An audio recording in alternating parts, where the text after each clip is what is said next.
যুবক ভাইদের ওয়াজ চলে এসেছে। যুবকরা আছে না ঘুমায় গেছে? এই যুবকগুলো যদি অলস না হয়ে, এই যুবকরা যদি দিনের পতাকাবাহী হয়ে দিন বিজয়ের জন্য নেমে যায়, তাহলে খুব শীঘ্রই দিনের বিজয় হয়ে যাবে, কোনো সন্দেহ নাই। এবার যুবকদের কথা চলে এসেছে। এখন ফিলিস্তিন বাইতুল মুকাদ্দাস কাদের দখলে? না না না, ওই ঘটনায় থাকেন না। বিজয় হয়েছে, এখন কাদের দখলে? ইমানদারদের দখলে। জোরে বলেন, কাদের দখলে? ইমানদারদের দখলে। দেখা গেল ইমানদারদের দখলে কিছুদিন থাকলো। থাকার পরে যেটা হলো, ইমানদাররা আবার ইমানের পথ থেকে কিছুটা দূরে সরে গেল, কিছুটা নাফরমানি আরম্ভ হয়ে গেল। যখন নাফরমানি আরম্ভ হয়ে গেল, তখন আল্লাহ আবার মুসলমানদের উপরে ওই আগের জাতি আমালিকা সম্প্রদায়কে আবার চাপাইয়া দিলেন। কথা শুনতে শুনতে আপনারা, তাহলে এখান থেকে একটা শিক্ষা হলো, আমরা যখন ইমানের নাম করে ইমানের কোনো কাজ করব না, নামাজ নাই, রোজা নাই, সুদ ঘুষ চুরি ডাকাতি দুর্নীতি ইমানদারের নাম দিয়ে সব চালায়া যাব, তখন আমাদের উপর জালেমি থাকবে, যতক্ষণ না আমরা নিজের ইমানকে সংশোধন না। এখন আল্লাহ চাপাই দিয়েছেন আবার আগের জাতিকে। জাতির নাম কি? কিছুক্ষণ আগেই তো বললাম, ভুলে গেছেন আপনারা? আমালিকা সম্প্রদায়। এই আমালিকা সম্প্রদায়কে আবারও আল্লাহ তাআলা তাদের উপরে চাপাই দিলেন। এখন আমালিকারা আবার চেয়ার পাইয়া আবার শুরু করেছে মুসলমানদের উপরে জুলুম আর নির্যাতন। আবার নিপীড়ন শুরু হলো। নির্যাতন নিপীড়ন বছরের পর বছর চলতে থাকলো। বাইতুল মুকাদ্দাস আর ফিলিস্তিনে সেই সকল ইমানদাররা স্বাধীনতা হারিয়ে ফেললো। কিছু বলতেও পারে না, সইতেও পারে না, নির্যাতন। আর ওই সময়ে একজন নবী আসলেন। ওই নবীর নাম হচ্ছে শামুয়েল বা শামুয়েল আলাইহিস সালাম। শুনতেছেন আপনারা? এবার নির্যাতিত এই বনে ইসরাইলের ইমানদারেরা তাদের নবীর কাছে গেল, গিয়ে বলল, আমরা তো মায়ের খাইতে খাইতে শেষ, ঘর বাড়ি থেকে বিতাড়িত হয়েছি, সন্তানগুলোকে মেরে ফেলতেছে, চতুর্দিকে জুলুম আর জুলুম। এখন আপনি আমাদের জন্য একজন কমান্ডার ঠিক করেন, যার নেতৃত্বে ঐক্যবদ্ধ হয়ে, যার নেতৃত্বে আমরা ঐক্যবদ্ধ হয়ে এদের বিরুদ্ধে লড়াই করব। লড়াইয়ের জন্য নেতা দরকার আছে না নাই? এই ঘটনা আবার, এই কাহিনীটা আবার বর্ণনা হয়েছে সূরাতু আল বাকারা এর 246 নম্বর আয়াত থেকে। আল্লাহ বলছেন, আলাম তারা ইলাল মালাই মিন বানি ইসরাঈল মিন বাদি মূসা ইয ক্বালু লিনাবিয়্যিন লাহুম ইবআথ লানা মালিকান নুকাতিল ফি সাবিলিল্লাহ। আল্লাহ বলছেন, ও নবী, আপনি কি তাদের কথা জানেন না? মুসা আলাইহিস সালামের পরবর্তী বনি ইসরাইলের নেতারা যখন তাদের নবীর কাছে গিয়ে বলল, আমাদের জন্য একজন নেতা ঠিক করে দেন, যার নেতৃত্বে আমরা আল্লাহর পথে লড়াই করব। তাদের নবী তখন তাদেরকে বলেছিলেন, قال هل عسيتم إن كتب عليكم القتال ألا تقاتلوا। আমি যদি একজন নেতা ঠিক করে দেই, আল্লাহর তরফ থেকে যদি একজন নেতা তোমাদের জন্য ঠিক করে দেওয়া হয়, কিন্তু তোমরা যদি তোমাদের পূর্বের স্বভাব ধরে রাখো, তাহলে তখন কি হবে? কারণ তোমরা তো এমন জাতি, তোমাদের অতীত ভালো না। মুসা নবীর সাথে যুদ্ধে গিয়ে বলেছিলে, তুমি আর তোমার আল্লাহ যুদ্ধ করো, আমরা লড়াই করব না। এখন যদি আবার তার পুনরাবৃত্তি ঘটাও, তাহলে কেমন হবে? বনি ইসরাইলের লোকেরা তখন বলল, ক্বালু ওয়া মা লানা আল্লা নুকাতিলা ফি সাবিলিল্লাহি ওয়া ক্বাদ উখরিজনা মিন দিয়ারিনা ওয়া আবনাইনা। তারা বলল, কেন আমরা লড়াই করব না? আমাদেরকে কাফিররা আমাদের ঘর বাড়ি থেকে বের করে দিয়েছে, আমরা আমাদের সন্তান থেকেও বঞ্চিত হয়েছি, কেন আমরা আল্লাহর পথে লড়াই করব না? অবশ্যই আমরা লড়াই করব। আপনি আমাদের জন্য একজন নেতা ঠিক করে দেন, বাদশা ঠিক করে দেন।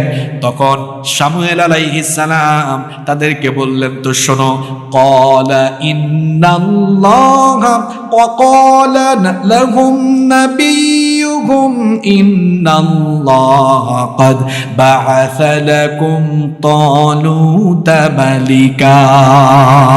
কষ্ট হচ্ছে আপনাদের? শামুয়েল আলাইহিস সালাম বললেন, শোনো, নিশ্চয়ই আল্লাহ তোমাদের জন্য তালুতকে বাদশাহ নির্ধারিত করেছেন, বাদশাহ হিসাবে মনোনীত করেছেন, তার নেতৃত্বে তোমাদেরকে ঐক্যবদ্ধ হওয়া লাগবে। নামটা কি বললাম? ঘটনা এবার কি ঘটলো শোনেন। তালুত ছিলেন বনি ইসরাইলের মধ্যে একজন গরিব মানুষ। অর্থ সম্পদ বেশি ছিল না, অর্থবিত্ত খুব কম ছিল। এই জন্য বনি ইসরাইলের লোকেরা আপত্তি জানালো, ক্বালু আন্না ইয়াকুনু লাহুল মুলকু আলাইনা ওয়া নাহনু আহাক্কু বিল মুলকি মিনহু ওয়া লাম ইউতা সাআতাম মিনাল মাল। তারা বলল, তালুত কিভাবে আমাদের উপরে নেতৃত্ব কর্তৃত্ব কায়েম করবে? তার তো ধন সম্পদ আমাদের থেকে কম, আমাদের ধন সম্পদ অনেক বেশি। আমরা মনে করি, এরকম মুসলমান আমাদের সমাজেও আছে, আমরা মনে করি কোন পদের জন্য অর্থবিত্ত থাকা এটা আসল যোগ্যতা। সবকিছু বাদ দেন, আমাদের মসজিদগুলোর দিকে তাকা। আমাদের মসজিদগুলোর কমিটিতে আমরা 5 ওয়াক্তের নামাজিকে সভাপতি না বানিয়ে সুদখোর সুদ খাইয়া টাকা বানিয়েছে, ঘুষখোর ঘুষ খাইয়া টাকা বানিয়েছে, দুর্নীতি করে লুটপাট করে চুরি করে ডাকাতি করে টাকা কামিয়েছে, অর্থবিত্ত টাকায় সভাপতি সেক্রেটারি বানিয়ে দিয়েছে। আর এটা হলো কিয়ামতেরই আলামত।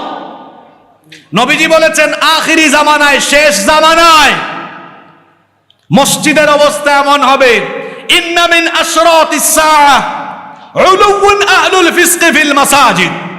শেষ জামানায় মসজিদগুলোতে ইমাম সাহেবের গলার আওয়াজের চাইতে পাপাচারীদের, ফাসিকদের গলার আওয়াজ বড় হয়ে যাবে। কারণ ফাসিক লোকেরা মসজিদ পরিচালনার দায়িত্ব পেয়ে যাবে। দেখা যাবে সভাপতি সুদখোর, এজন্য ইমাম মসজিদের মিম্বরে সুদ নিয়ে কথা বলতে পারে না। সেক্রেটারি ঘুষখোর, ওই মসজিদের মিম্বর থেকে ঘুষের ওয়াজ হতে দেওয়া হয় না। কোষাধ্যক্ষ, কেশিয়ার, দুর্নীতিবাজ, হুজুর দুর্নীতির বিরুদ্ধে ওয়াজ করতে পারেন না। এজন্য হুজুরও আসমানের উপরের আর মাটির নিচের ওয়াজ করেন। যে হুজুর কমিটিতে থাকা সুদখোর, ঘুষখোর, দুর্নীতিবাজের ভয়ে মসজিদের মিম্বরে হক কথা বলতে পারেন না, ওই হুজুরের উচিত মসজিদের মিম্বর ছেড়ে দিয়ে মাটি কেটে ভাত খাওয়া অথবা ব্যবসা করে ভাত খাওয়া। ওই মসজিদের মিম্বরে বসার কোনো যোগ্যতা তার নাই। ঠিক কইলে খালি হবে না, এখান থেকে এই ঘটনা থেকে এগুলা শিখেন। তাহলে বোঝা গেল অর্থবিত্ত পদ পদবীর আসল যোগ্যতা। বনি ইসরাইলের লোকেরা বলল, তালুতের তো কোনো টাকা পয়সা নাই। তখন তাদের নবী জবাব দিলেন কি শোনেন। তিনি বললেন, ক্বালা ইন্নাল্লাহা আসতাফাহু আলাইকুম ওয়া যাদাহু বাসতাতান ফিল ইলমি ওয়াল জিসম। তিনি বললেন, তালুতকে তো আমি নেতা বানাই নাই। তালুতকে নেতা বানিয়েছেন কি? তিনি কি করেছেন? ওয়া যাদাহু বাসতাতান ফিল ইলমি ওয়াল জিসম। তিনি তালুতকে জ্ঞানে এবং শারীরিক শক্তিতে সমৃদ্ধ করেছেন। কয়টা গুণ এখানে এসেছে? ফিল ইলমি ওয়াল জিসমি, জ্ঞান এবং শক্তিতে।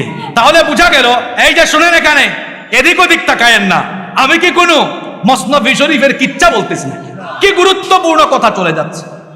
আল্লাহ বলেছেন, আমি তাকে এজন্যই নেতা বানালাম, যাদাহু বাসতাতান ফিল ইলমি ওয়াল জিসম, জ্ঞানে যোগ্যতা আছে, জ্ঞানগত যোগ্যতা আর শারীরিক যোগ্যতা। তাহলে বোঝা গেল নেতৃত্বের জন্য ফিজিক্যাল ফিটনেস, কথা বোঝা যায়। যোগ্যতার জায়গায় অযোগ্য মানুষ বসে যাওয়া, এটা কিয়ামতের। বলেছেন মুহাম্মদ সাল্লাল্লাহু, ইদা উসনিদাল আমরু ইলা গায়রি আহলিহি ফান্তাজিরিস সাআহ। যোগ্যতার জায়গায় অযোগ্য মানুষ যখন বসে যাবে, কিয়ামতের জন্য তোমরা অপেক্ষা করবে। এখন তাফসীর মাহফিলে কোরআন হাদিসের কথা বলার যোগ্যতা নাই, সে যদি বসে যায় মাহফিলের পরিবেশ নষ্ট হয়ে যাবে। আর অবশ্য এই যে বাংলাদেশে গত কয়েক বছর ধরে দেখা যায় গান, লাফালাফি, নাচানাচি, প্রেম প্রীতির কিচ্ছা কাহিনী, এইটা সেইটা, এগুলোর জন্য বক্তা দায়ী না, মানুষ দায়ী। কারণ হচ্ছে আয়োজক যেমন, শ্রোতা যেমন, বক্তাও হইছে তেমন। যোগ্যতার জায়গায় অযোগ্য মানুষ বসিয়ে দেওয়া, এটা কিয়ামতের আলামত, এবং সবকিছু শেষ হয়ে যাবে। এটা হতে পারে শুধু এই চেয়ার নয়, মসজিদে, মাদ্রাসায়, সমাজে, রাষ্ট্রের সকল জায়গায় রাষ্ট্র পরিচালনায়ও থাকবেন আল্লাহ ভীতি আছে এমন লোক। এখন আপনি যদি যে কোনো জায়গা থেকে ধরে এনে খেলোয়াড়, নায়ক, নায়িকা, গায়ক, গায়িকা যার এমন চায় তারে বসায় দেন, তাইলে বিপদ আছে। এটা খুব মজার জায়গা, তো এজন্য সবাই যাইতে চায়। কথা কি বোঝা যায়? তাহলে শোনেন, আল্লাহ কি বললেন? এজন্যই তালুতকে নেতা বানিয়েছি, কারণ ইলম এবং জিসম এই দুই দিক থেকে তাকে সমৃদ্ধতা দিয়েছেন কে? বনি ইসরাইল একটু ঘাটতেরা জাতি, তারা তাদের নবীকে বলল, আচ্ছা তালুত যে আমাদের নেতা এবং আল্লাহ যে তাকে নেতা বানিয়েছেন, আমরা এটা বুঝতাম কেমনে? আল্লাহ যে বানিয়েছেন এটা তো আপনিও সিলেক্ট করে দিতে পারেন, বলতেছেন আল্লাহ বানিয়েছেন, বুঝতাম কেমনে? দেখছেন প্রশ্নটা কি করছে? তাদের নবী তখন বললেন, শোনো, এটা বুঝার নিদর্শন হলো, وَقَالَ لَهُمْ نَبِيُّهُمْ إِنَّ آيَةَ مُلْكِهِ أَن يَأْتِيَكُمُ التَّابُوتُ। তালুতকে যে আল্লাহ নেতা বানিয়েছেন এটা বুঝার নিদর্শন হলো, তোমরা যে তাবুত মানে সিন্ধুক হারিয়ে ফেলেছ, এই সিন্ধুকটা মালিকা সম্প্রদায় তোমাদের থেকে নিয়ে নিয়েছে। বনি ইসরাইলদের কাছে একটা সিন্ধুক ছিল, ওই সিন্ধুকের ভেতরে মুসা নবীর হাতের লাঠি, তার ভাই হারুন আলাইহিস সালামের ব্যবহার করা অনেক জিনিসপত্র এবং তাদের পারিবারিক ব্যবহৃত বেশ জিনিসপত্র ছিল। বনি ইসরাইলের লোকেরা ওই সিন্ধুক সামনে রেখে যখন লড়াই করত, আল্লাহ তাআলা ওই সিন্ধুকের বরকতে তাদেরকে বিজয় দিয়ে দিতেন। সুবহানাল্লাহ কইতে ইচ্ছা করে না?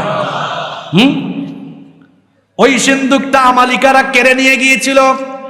তাদের নবী শামুয়েল আলাইহিস সালাম বললেন, শোনো, যুদ্ধ ছাড়াই ওই সিন্ধুকটা আল্লাহ তাআলা তোমাদের জন্য যাকে নেতা বানিয়েছেন তালুতের ঘরের সামনে আল্লাহ পাঠায়া দিবেন।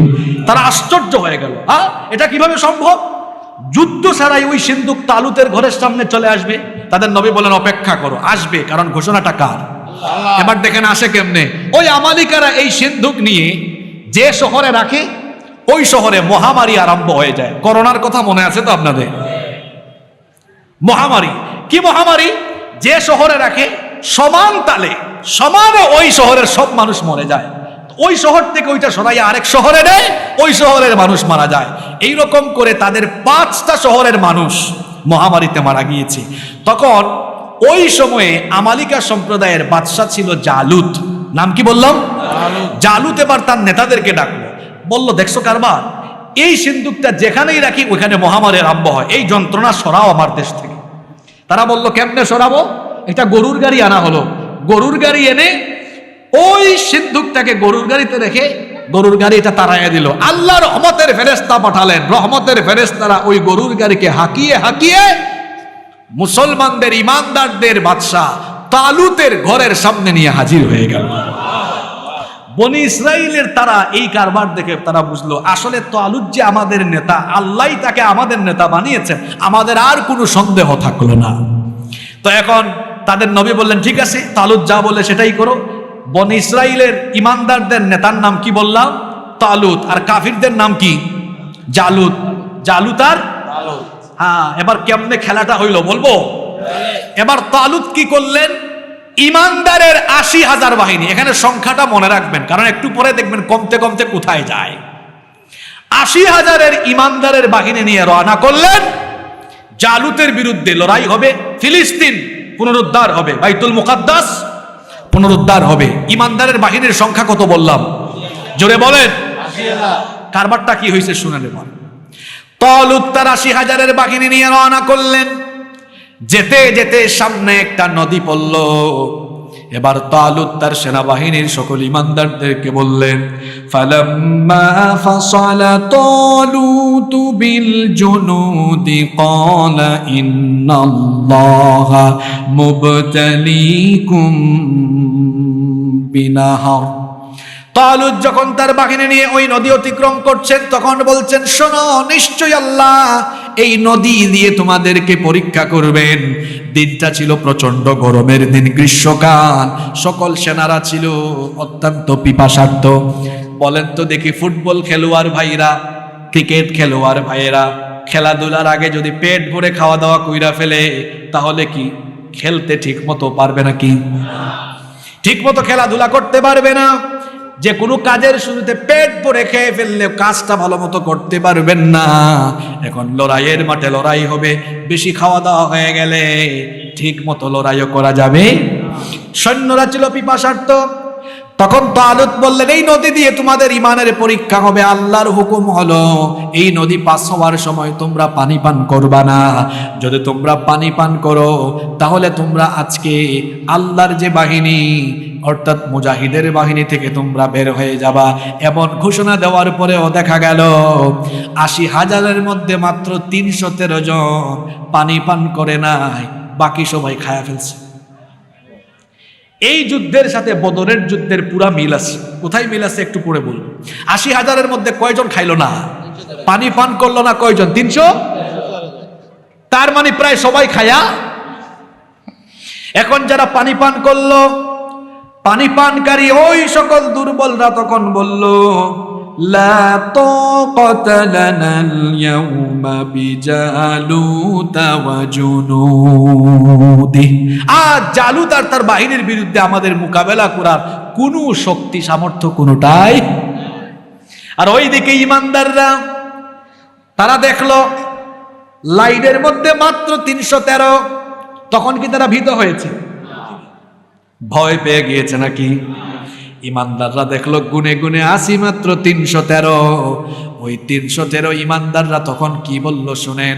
তারা তখন বলল, কাম মিন ফিআতিন কলিলাতিন গলাবাত ফিআতান কাসীরাতান বিইযনিল্লাহ।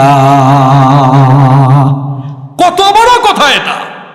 তারা বলল, আমরা ভয় পাই না। সংখ্যায় ৩১৩, এমন বহু হয়েছে পৃথিবীতে, সংখ্যায় কম বাহিনী বেশি সংখ্যার উপরে বিজয়ী হয়েছে আল্লাহর অনুগ্রহে। তাও সুবহানাল্লাহ কইতে মন চায় না। বলছিলাম না এই যুদ্ধের সাথে বদরের মিল আছে। বদরে ছিল ১০০০ কাফির, মুসলমান ৩০০। তখনও আল্লাহ সান্ত্বনা দিয়েছিলেন, অসুবিধা নাই, ৩১৩ জন নিয়ে লড়েন, ৩ গুণ ৫ গুণ সাহায্য পাঠায় আমি মুমিনদেরকে বিজয় দিব। সুবহানাল্লাহ। এবার লড়াইয়ের ময়দানে মাত্র ৩১৩ জন জালুতের বাহিনীর বিরুদ্ধে। মনোযোগ আছে তো আপনাদের? যুবক ভাইরা শুনেন, আপনাদের কথা চলে আসছে। ওই যে বলছিলাম, যুগ জামানা পাল্টে দিতে চাই না অনেকজন, একজনই আনতে পারে। এবার তালুত তার ৩১৩ জন বাহিনী নিয়ে রেডি, ওইদিকে জালুত তার বাহিনী নিয়ে রেডি। আর জালুত এই কাফির করছে কি জানেন? মাথা থেকে পা পর্যন্ত লৌহ বর্ম পরিধান করেছে, প্রোটেকশন, যাতে করে তলোয়ার দিয়ে শরীরের কোথাও আঘাত করলে তারে মারা। মাথায় লোহার হেলমেট, শুধু দেখা যায় দুইটা, জোরে বলেন। আর সব কিছু হাতেও তো ওই যে কি জানি কয়, গ্লাভস, লোহার গ্লাভস লাগিয়েছে। মানে মাথা থেকে পা পর্যন্ত কুপাকুপি কইরা তারে আপনি মারতে। আর জালুত ছিল বিরাট আকৃতি, খুব শক্তিশালী বীর। সে এসে হুঙ্কার ছাড়লো, যুদ্ধের রেওয়াজ অনুযায়ী বলল, তুমি তো মাত্র ৩১৩, তোমাদের মধ্যে এমন কোন বীর আছে, পাঠাও দেখি আমার বিরুদ্ধে লড়ুক। এই ৩১৩ জনের মধ্যে ১৪-১৫ বছর বয়সী একজন তরুণ ছিলেন তখন, নাম হলো দাউদ। নাম শুনছেন আপনারা? সুলাইমান নবীর বাপ। নাম কি? তখনও নবী হন নাই, বয়স ১৪-১৫। এই ১৪-১৫ বছর বয়সী ছেলেরা শোনেন, ২০-২৫ বছর বয়স হয়েছে যাদের, তারাও শুন। এই তরুণ যুবক এই অবস্থায় একটু রাগ গুসা বেশি থাকে না? তিনি তখন কমান্ডার তালুতকে গিয়ে বললেন যে, মাননীয় কমান্ডার, আপনি আমারে অনুমতি দেন, এই কাফিরটার বিরুদ্ধে আমি একটু লড়ি। তখন তালুত বললেন, কি বলো, তুমি এত ছোট মানুষ, তুমি এই কাফিরের বিরুদ্ধে কিভাবে লড়বা? দেখো না তার বিরাট দেহ, আর সে তাদের কমান্ডার। তখন দাউদ আলাইহিস সালাম তিনি বললেন, আমি মানুষটা ছোট হইতে পারি, একটু সুযোগ দিয়া দেখেন আমি জিনিসটা কেমন। বলছিলাম না বদর যুদ্ধের সাথে এই যুদ্ধের মিল। বদর যুদ্ধে 2 জন কিশোর, মনে আছে আপনাদের? মাআদ আর ছোট্ট 2 জন, তারা এসে নবীজিকে বলছেন, নবীজি বদরে আমাদেরকে একটু চান্স দেন। নবীজি বললেন, না, তোমরা ছোট মানুষ, হবে না। তিনি বললেন, আমরা ছোট হইতে পারি, একটু চান্স দিয়া দেখেন না আমরা কি কারবারটা ঘটাই, সুযোগ দেন। এখন নবীজি দিচ্ছেন না, 2 জন নবীজিরও ছাড়ে না, কয় না, সুযোগ না দিয়ে আমরা আপনাকে ছাড়তাম না, সুযোগ দেওয়া লাগবে। বললেন ঠিক আছে, তাহলে এক কাজ করেন, আমাদের দুই ভাইয়ের মধ্যে লড়াই দেয়া দেন, যে জিতবে একজনের সুযোগ দেন অন্তত। নবীজি বললেন ঠিক আছে, দুই ভাই লড়াই করো তো। ছোটটা বড়টারে কানে কানে কয়, ভাই তোমার তো শক্তি বেশি, তুমি আমার বয়সে বড়, তুমি তো এক গুতায় আমারে ফালাই দিবা, তো তুমি ফালাই দেওয়ার পরে আমাকে একটু চান্স দিও, পরের বার জন্য আমিও তোমারে ফালাই দিই। নবীজিকে বুঝাবো কেউ কারো থেকে কম। নবীজি শুনে ফেলেছেন, বললেন যাও, অসুবিধা নাই, দুই ভাইকে অনুমতি দিলাম। এই দুই ভাই কামটা করছেন কি?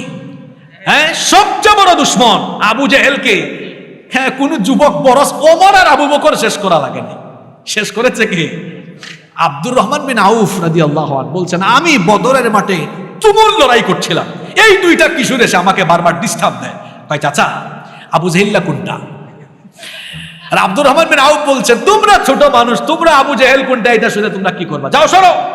তিনি যতই লড়াই করছেন এরা নাছর বান্দা, কয় চাচা দেখায় দেন না কোনটা, জিনিসটা কই, আমার দেখান একটু। হঠাৎ করে তিনি দেখলেন যে বেশ কিছু সৈন্য দিয়ে ঘেরাও করা অবস্থায়, লৌহ বর্ম পরিধান করা আবু জেহেল তার বাহনের উপর বসে আছে। বল ওই যে দেখা যায় ওইটা আবু জেহেল। আব্দুর রহমান বিন আউফ রাদিয়াল্লাহু আনহু বলেন, আল্লাহর কসম, এই কথা বলা মাত্রই এই দুই কিশোর আল্লাহু আকবারের গর্জন দিয়ে আবু জাহালের উপর ঝাঁপাইয়া পড়ে দুই ভাই মিলে তারা আবু জাহালকে দুনিয়া থেকে বিদায় করে দিয়েছে। ওই যে বলছিলাম না, যুগ জামানা পাল্টে দিতে চাই না অনেক জন, একজনই আনতে পারে। আর এইদিকে দাউদ নবী বলছেন, মাননীয় কমান্ডার, আপনি আমারে ছোট মনে করছেন, অনুমতি দিয়া দেখেন না আমি জিনিসটা কি। এখন দাউদ নবী নাছর বান্দা, তিনি তো ছাড়ছেনই না। শেষ পর্যন্ত তালুত বললেন, আচ্ছা ঠিক আছে, তোমাকে অনুমতি দিলাম, কাছে আসো। তিনি এবার কমান্ডার তার নিজের তরবারিটা এই 14-15 বছরের তরুণ দাউদ আলাইহিস সালামকে দিয়ে দিলেন। দাউদ আলাইহিস সালাম বললেন, আপনি যে কি কন, এই কাফিরটারে সাইজ করার জন্য কি তলোয়ার লাগবে? আমি দেখেন না তারা আমি সাইজ করি কেমনে। দাউদ আলাইহিস সালাম ছিলেন পাথর নিক্ষেপে মারাত্মক দক্ষ। আমার বাড়ি সিলেটে, আমাদের সিলেটে বলা হয় ওই যে গুলাইল বা গুলেল, আপনারা গুলাইল বলুন না, বিল আছে তো আপনাদের সাথে আমাদের ভাষা। ছোটবেলায় গুলাইল ছুটছেন না আপনারা? ওই দাউদ নবী গুলাইলের মধ্যে পাথর ঢুকাইয়া পাথর ছুটতেন। তিনি বলতেন দেখেন না, এটাতে তোর বাড়ি লাগবে না, কারণ দাউদ আলাইহিস সালাম বুদ্ধিমান ছিলেন। দেখলেন এই কাফির এটার মাথা থেকে পা পর্যন্ত সব লৌহ বর্ম দিয়ে ঢাকা, তলোয়ার দিয়ে তারা শেষ করা যাবে? তিনি তার ব্যাগ থেকে একটা পাথর বের করলেন, পাথর বের করে গোলাইলের মধ্যে পাথরটা ঢুকায়া তার চোখ বরাবর নিশানা করে যখন মারলেন, এই পাথরটা এই কাফির জালুতের চক্ষু দিয়া ঢুকে মগজ সুদ্ধা নিয়ে মাথার পিছন দিক দিয়ে বের হয়ে গেছে। জালুত ওখানেই শেষ। এই যে পরের আয়াতে আল্লাহ বলছেন, ফাহাজাবুহুম বিইذনিল্লাহি ওয়া কাতালা দাউদা জালুত। দাউদ জালুতকে হত্যা করলেন, গোটা ময়দানে খবর ছড়িয়ে গেল জালুত শেষ। আচ্ছা, নেতা শেষ, কর্মী থাকবে? সবাই পালাইছে। একজন যুবক তার ইমানি শক্তি দেখিয়ে দিয়েছে সেদিন। ফিলিস্তিন থেকে, বাইতুল মুকাদ্দাস থেকে কুফফারদেরকে হটিয়ে দিয়ে আবারও ঈমানদারেরা আল্লাহর সাহায্যে ফিলিস্তিনের মসজিদে আকসাকে পুনরুদ্ধার করেছে। আল্লাহু আকবার। কি মনে করেন আপনারা, অস্ত্র দিয়ে, পারমাণবিক বোমা আর মিসাইল দিয়ে তারপরে মসজিদে আকসা কিংবা ফিলিস্তিন ভূমির বিজয় পাওয়া যাবে? কার সাহায্য দিয়ে পাওয়া যাবে? ও মুসলমানেরা, হে মুসলমানদের ঘুমন্ত বিবেক, কবে আপনাদের বিবেক জাগ্রত হবে? কবে আমার আপনার ঈমান পরিশুদ্ধ হবে? কবে আমরা খাঁটি ঈমানদার হব? আজ আমাদের ঈমানের দৈন্য দশার কারণে আমাদের আশেপাশের কত ঈমানদারেরা মজলুম হয়ে আছে। আমরা যদি আমাদের ঈমানকে পরিশুদ্ধ বানাতে পারতাম, খাঁটি বানাতে পারতাম, তাহলে গোটা দুনিয়ায় মুসলমানদের এই দশা হয়তো আমরা দেখতাম না। আজ দেখেন ফিলিস্তিনে মার খাচ্ছে আমাদের ভাই বোনরা। পৃথিবীর জনসংখ্যা হলো 200 কোটি। এই 200 কোটি, পৃথিবীর জনসংখ্যা 800 কোটি, 200 কোটি মুসলমান। এর মধ্যে ইহুদি 1 কোটিও না। এদের জনসংখ্যা প্রায় 90 লক্ষ। প্রায় কত? ফিলিস্তিনিদের উপর কত জুলুম তারা করছে। আর সব কাফিররা এক হয়ে অসভ্য ইহুদিদের পক্ষে দাঁড়িয়ে গিয়েছে।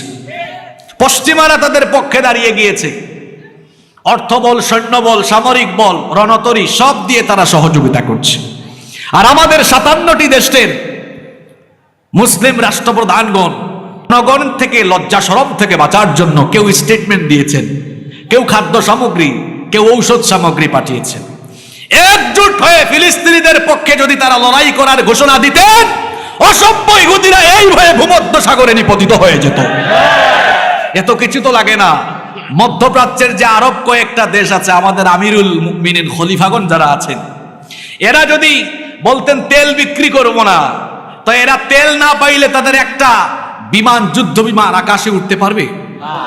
তাহলে বোঝা গেল সমস্যা আমাদের ভিতরেই আছে। আবার আপনাদের কথা কি বলতাম, আমাদের দেশে তো কিছু ঘুমটাওয়ালা বের হয়েছে, ঘুমটাওয়ালা আলেম। তারা বলছে যে ইসরায়েলিরা সব দিক থেকে এগিয়ে, সামরিক বল, প্রযুক্তি বল, সবকিছুতে তারা এগিয়ে, তাদের বিরুদ্ধে লড়াই করা মানে হলো সুইসাইডে শামিল হয়ে যাওয়া।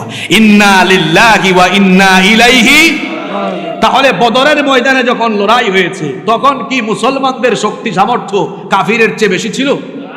তখন কি নবীজির সাহাবীরা বলেছেন, নবী বদরের ময়দানে এই সমৃদ্ধ, অস্ত্র সমৃদ্ধ, শক্তি সমৃদ্ধ কাফিরদের সাথে লড়াই করা মানে আত্মহত্যার শামিল হওয়া? তারা কি এটা বলেছেন? বরং বুখারীর হাদিসে এসেছে, সাহাবীরা বলেছেন, নবী চিন্তা কইরেন না, আপনি ইযহাব আনতা ওয়া রাব্বুকা ফাকাতিলা ইন্না মাআকুমা মুকাতিলুন, আমাদেরকে লড়াইয়ের ময়দানে নিয়ে যান, যতক্ষণ দেহে প্রাণ থাকবে আমরা হয় শহীদ হব, জীবন দিব, নইলে আমরা যুদ্ধে বিজয়ী হব, প্রাণ থাকা পর্যন্ত লড়াই করে যাব। আল্লাহু আকবার। আর ঘুমটাওয়ালারা কি বলছে? এটা আত্মহত্যা, সুইসাইডের শামিল। আমরা শুনতাম গ্রামে গঞ্জে মানুষ আগে বলতো, যে যার নুন খায় সে তার গুণ গায়। আমাদের প্রশ্ন হলো, আপনারা কি ইহুদিদের থেকে নুন খেয়েছেন নাকি যে তাদের গুণকীর্তন করছেন? উচিত ছিল মজলুম মুসলমানদের পক্ষে কথা বলা, কিন্তু মজলুমদের পক্ষে কথা না বলে দেখবেন কত কি বলছে। ইহুদিরা ভালো হয়ে গেছে, ইহুদিরা শিরক করে না, মূর্তি পূজা করে না। শুধু কি মূর্তি পূজা শিরক? কথায় কথা, কথায় কথনে বলনে চলনেও শিরক হতে পারে কিনা? যেমন কথনেও শিরক হয়, কথা বলায়। সকল ক্ষমতার মালিক জনগণ, সকল ক্ষমতার উৎস জনগণ। এটা কি কোরআনের সাথে যায় নাকি সাংঘর্ষিক? আল্লাহ কোরআনে কি বললেন? আন্নাল কুওয়াতা লিল্লাহি জামিআ, সব ক্ষমতা কার? আল্লাহ। সূরা মুলকের শুরুতেই তাবারাকাল্লাযী বিয়াদিহিল মুলক, সব ক্ষমতা যার হাতের মুঠায়, তিনি কি? আল্লাহ। এই ইহুদিগুলো গোটা পৃথিবীর মুসলিম নিধনে ব্যস্ত, আর ঘুমটাওয়ালারা তাদের পক্ষে কথা বলছে। আসলে এরা যে এদের থেকে নুন খেয়েছে, এটা আর বুঝার কোনো বাকি আমাদের নাই। কেউ কেউ বলছেন যে আসলে কি সম্ভব, এরা সামরিক শক্তিতে অনেক এগিয়ে, অর্থবল, সৈন্যবল সবকিছুতে এগিয়ে। ফিলিস্তিন নিয়ে আমরা এত কথা বলি কেন? শোনেন, ফিলিস্তিন আগামীর পৃথিবীর সবচেয়ে গুরুত্বপূর্ণ স্থান হলো, জোরে বলেন। এই তথ্যগুলো মনে রাখবেন। শেষ জামানার সবচেয়ে গুরুত্বপূর্ণ জায়গা হলো, কেন বললাম? কয়েকটা পয়েন্ট মনে রাখার চেষ্টা করেন, ছাত্র যুবকরা মুখস্থ করে ফেলেন। কোরআনুল কারীমে ফিলিস্তিনের ভূমিকে 6 জায়গায় বলা হয়েছে আল আরদুল মুকাদ্দাসা, পবিত্র এবং বরকতময় ভূমি। সুবহানাল্লাহ। ফিলিস্তিনের এই ভূমি হলো সেই ভূমি যেখানে মসজিদুল আকসা অবস্থিত। এটা সেই মসজিদ যে মসজিদে পৃথিবীর সকল নবী রাসূল নামাজ আদায় করেছেন। সুবহানাল্লাহ বাড়িত গিয়ে বলিয়েন। ফিলিস্তিনের ভূমিকে নবীজি ইসলামী বিশ্বের হৃৎপিণ্ড বলেছেন। ফিলিস্তিনের এই ভূমিতে যারা আছে, নবীজি বলেছেন কিয়ামত পর্যন্ত এই ভূমির লোকেরা হকের উপরে প্রতিষ্ঠিত থাকবে, কিয়ামত পর্যন্ত এরা আল্লাহর কাছ থেকে সাহায্য প্রাপ্ত হবে। অন্য হাদিসে এসেছে, নবীজি বলেছেন ফিলিস্তিনের ভূমিতে, এই শাম অঞ্চলের ভূমিতে ফেরেশতারা তাদের রহমতের ডানা বিছায় রাখে। এই ফিলিস্তিনের ভূমি হলো আরদুল মাহশারি ওয়াল মানশা, এটা হলো কিয়ামতের ময়দান। এই ফিলিস্তিন হবে আগামীর দুনিয়া শাসনের কেন্দ্রবিন্দু। পৃথিবীর বিভিন্ন দেশে যারা এই দেশ পরিচালনা করেন, সেই দেশের সবচেয়ে গুরুত্বপূর্ণ শহরে থাকে রাষ্ট্রপ্রধানদের অফিস। ইমাম মাহদী আলাইহিস সালাম পৃথিবীতে আসবেন। মক্কায় বাইতুল্লাহে তওয়াফরত অবস্থায় তার আত্মপ্রকাশ হবে। আমরা ক্ষমতার জন্য কত আন্দোলন করি, আর ইমাম মাহদী আলাইহিস সালামের ব্যাপারে নবীজি বলেছেন, ইউসলিহুল্লাহু ফি লাইলাতিন ওয়াহিদা, মাত্র এক রাতে আল্লাহ তাকে গোটা দুনিয়ার ক্ষমতার মালিক বানায় দিবেন। তিনি গোটা দুনিয়া শাসন করবেন, আর তার গোটা দুনিয়া শাসনের হেড অফিস হবে সৌদি আরবে না বাংলাদেশে? জি, আরো জোরে বলেন, ফিলিস্তিন। যে পশ্চিমারা এখন বলছে, ভেটু দিচ্ছে, কয় ফিলিস্তিনকে শেষ করে দাও। এখানে ওলামারা আছেন, কিয়ামতের আলামত দুই প্রকার, আলামাতুস সুগরা ওয়া আলামাতুল কুবরা। বড় আলামত 10টা, এগুলো একটার পর একটা প্রকাশ পাবে। আর ছোট আলামত আছে অনেকগুলা, শতাধিকের উপরে। বড় বড় আলামত 10টা। এর মধ্যে আলামত হচ্ছে সালাসাতু খুসুফুন ফিল আরদ। কিয়ামতের আগে পৃথিবীর 3 দিকে 3টা ভূমিধস হবে। 3টা কি হবে? এখন কোন কোন জায়গায় হবে আমার মতো ছোট হুজুর বলা লাগবে না, বলে ফেলেছেন বড় হুজুর মুহাম্মাদুর রাসূলুল্লাহ সাল্লাল্লাহু। নবীজি বলেছেন খাসফুন বিল মাশরিক, একটা হবে পৃথিবীর পূর্ব দিকে, ওয়া খাসফুন বিল মাগরিব, আরেকটা হবে পৃথিবীর পশ্চিম দিকে, ওয়া খাসফুন বি জাজিরাতুল আরব, আরেকটা হবে জাজিরাতুল আরবে। কুমিল্লা নাঙ্গলকোটের মানুষ সুশিক্ষিত, ওয়ার্ল্ড ম্যাপ বিশ্ব মানচিত্র হাতে নিলে দেখবেন পৃথিবীর পশ্চিমে আমেরিকা আর তার আরো কিছু গোলাম দেশ আছে, এরা পৃথিবীর কোন দিকে পড়েছে? এখন আল্লাহর রসুলের কথা কি মিথ্যা? গত বছর যে সিরিয়ায় আর তুরস্কে এক রাতে 6000 বিল্ডিং শেষ হয়েছে, কার হুকুমে? আল্লাহ। সেই আল্লাহ তাআলা ভূমিধস দিয়া কি যে কোনো এলাকা, যে কোনো রাষ্ট্র, যে কোনো বিরাট অঞ্চলকে আল্লাহ শেষ করে দিতে পারবেন না? তাহলে যে আমেরিকা আর পশ্চিমা বিশ্ব বলছে ফিলিস্তিনকে শেষ করে দাও, আল্লাহ রসুলের ভবিষ্যৎবাণী বলছে ফিলিস্তিন টিকে থাকবে, মজলুম ফিলিস্তিনিরা আগামীর পৃথিবীকে মাথা উঁচু করে শাসন করবে। আর যারা গোটা পৃথিবীতে এখন মুরলগিরি করছে, কিয়ামতের আগে একটা ভূমিধসের মাধ্যমে পশ্চিমের অঞ্চলগুলোকে আল্লাহ মাটির তলায় ধসাইয়া দিয়া পৃথিবীর মানচিত্র থেকে এই দেশগুলো আল্লাহ মুছে দিবেন। তাহলে আগামীর দুনিয়ার শাসন ব্যবস্থার কেন্দ্রবিন্দু কোন অঞ্চল? এই ফিলিস্তিনে হত্যা করা হবে দাজ্জালকে, এখানেই আসবেন ঈসা ইবনে মারইয়াম। এই ফিলিস্তিন নিয়ে এজন্য 200 কোটি মুসলমানদের এত আগ্রহ। এখন অনেকেই বলেন, যারা দুর্বল ইমানদার তারা বলেন, হুজুর এই ফিলিস্তিনিরা যে নির্যাতিত হচ্ছে, এই ফিলিস্তিনিদেরকে যারা নির্যাতন করছেন অসভ্য এই ইহুদিরা, এরা তো সামরিক শক্তিতে, প্রযুক্তিতে, সব দিক থেকে তারা এগিয়ে, সুতরাং এদের কাছ থেকে মসজিদে আকসা এবং ফিলিস্তিনের ভূমিকে পুনরুদ্ধার করা এটা তো খুব সহজ বিষয় না। তাহলে শোনেন, পৃথিবীতে কোনো যুগেই কোনো কালেই ফিলিস্তিন এবং বাইতুল মুকাদ্দাস মসজিদে আকসা অস্ত্র দিয়ে, সৈন্য দিয়ে বিজয় হয় নাই, বরং এই অঞ্চল বিজয় হয়েছে ঈমান দিয়ে আর আল্লাহর সাহায্য দিয়ে।